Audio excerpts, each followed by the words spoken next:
አሜሪካ 5.58 ቢሊዮን ዶላር የሚያወጡ 20 ኤፍ-16 የተሰኙ ተዋጊ ጀቶችን ለፊሊፒንስ ለመሸጥ ፈቀደች። በማይናማር የመሬት መንቀጥቀጥ የሟቾች ቁጥር 2900 ተጠጋ። ሰላም ጤና ይስጥልኝ። ይህ ዴሊ ኒውስ ነው። የዕለቱን ዜናዎች ከላይ በጠቀስኩት አርዕስተ ጉዳዮች ጀምረናል። ቻናላችንን ላይክ፣ ሼር፣ ሰብስክራይብ እንድታደርጉ በአክብሮት እየጋበዝኩ ወደ ዝርዝር መረጃዎቹ አልፋለሁ። አብራችሁን ቆዩ።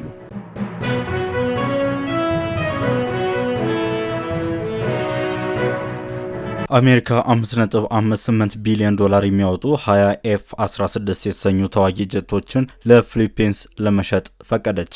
ዩናይትድ ስቴትስ ኤፍ-16 ተዋጊ ጀቶችን ለፊሊፒንስ ለመሸጥ የሚያስችለውን የ5.58 ቢሊዮን ዶላር ሽያጭን አጽድቃለች። ይህም የታቀደው ስምምነት የአሜሪካን የደህንነትና የውጭ ፖሊሲ ስጋቶችን የስትራቴጂክ አጋር አቅምን በማሻሻል እንደሚደግፍ ተገልጿል። ፊሊፒንስ በደቡብ ምስራቅ እስያ ውስጥ ለፖለቲካዊ መረጋጋት አስፈላጊ ኃይል ማለት የገለጸው የዩናይትድ ስቴትስ የውጭ ጉዳይ ሚኒስቴር ሽያጩ ተቀባይነት ማግኘቱና 20 ኤፍ-16 የጦር አውሮፕላኖችን እና ተዛማጅ መሳሪያዎችን ወደ ማኒላ ማዛወር እንደሚችል አስታውቋል። የኤፍ-16 ግዢ ለፊሊፒንስ አየር ኃይል የባህር ላይ ግንዛቤን በመጨመርና የአየር ድጋፍ ተልዕኮች ለመወጣት እንዲሁም የጠላት አየር መከላከያዎችን የማጥፋት ችሎታን ያሻሽላል ሲል የውጭ ጉዳይ ሚኒስቴር ገልጿል። የዚህ መሳሪያና ድጋፍ የታቀደው ሽያጭ በክልሉ ውስጥ ያለው መሰረታዊ ወታደራዊ ሚዛን አይለውጥም ሲል አክለዋል። የማላኒ የኤፍ-16 አውሮፕላኖች ግዢ ለወራት በዘለቀው የቤጂንግ ውጥረት የተነሳ በፊሊፒንስ የባህር ኃይልና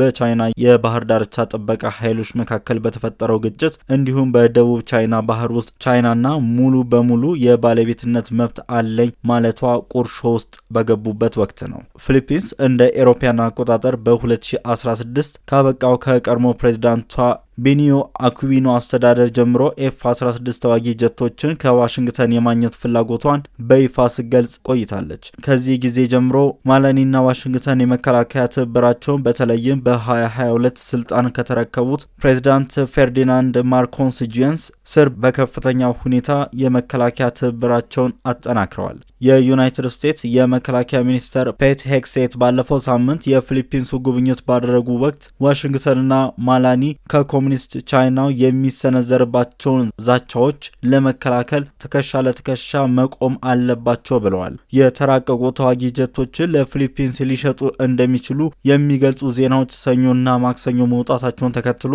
ቻይና የራሴ ግዛት ናት በምትላት በታይዋን ዙሪያ ወታደራዊ ልምምድ አድርጋለች። ቤጂንግ ደሴቷን በኃይልም ሆነ በሰላማዊ መንገድ ወደ ግዛቷ ለመመለስ ቃል ገብታለች።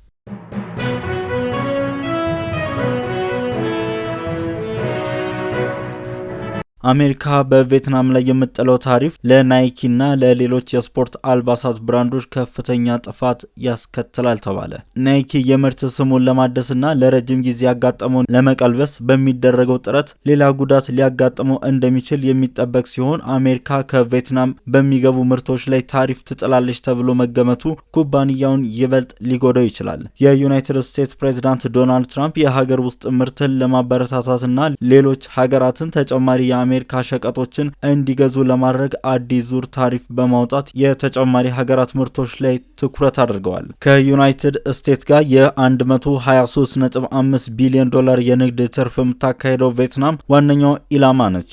ናይኪ በቪየትናም ላይ ከፍተኛ ስም ያለው የማምረቻ ኩባንያ ያለው ሲሆን በከፍተኛ ደረጃ ከሚታመኑ በርካታ የስፖርት አልባሳት ብራንዶች አንዱ ነው። የሚጣለው ታሪፍ ኩባንያው ከፍተኛ ወጪን እንዲያወጣም ወይም የምርቱን ዋጋ እንዲጨምር ያስገድደዋል። ናይኪ እንደ ኤሮፓያን አቆጣጠር በ2024 የሂሳብ ዓመት ከምርቶቹ 50 በመቶ ጫማና 28 በመቶ አልባሳትን በቪየትናም እንዳመረተ ዓመታዊ ሪፖርቱ አመላክቷል። ተቀናቃኙ አዲዳስ በበኩሉ በቪየትናም በ39 በመቶ ጫማና በ18 በመቶ አልባሳትን አምርቷል። ናይኪና አዲዳስ ከቻይና ያለውን ፉክክር ለመቀነስ ቪየትናምን የከፍተኛ ቴክኖሎጂ የሩጫ ጫማዎች፣ የስፖርትና የውጭ አልባሳት ማዕከል አድርገዋታል።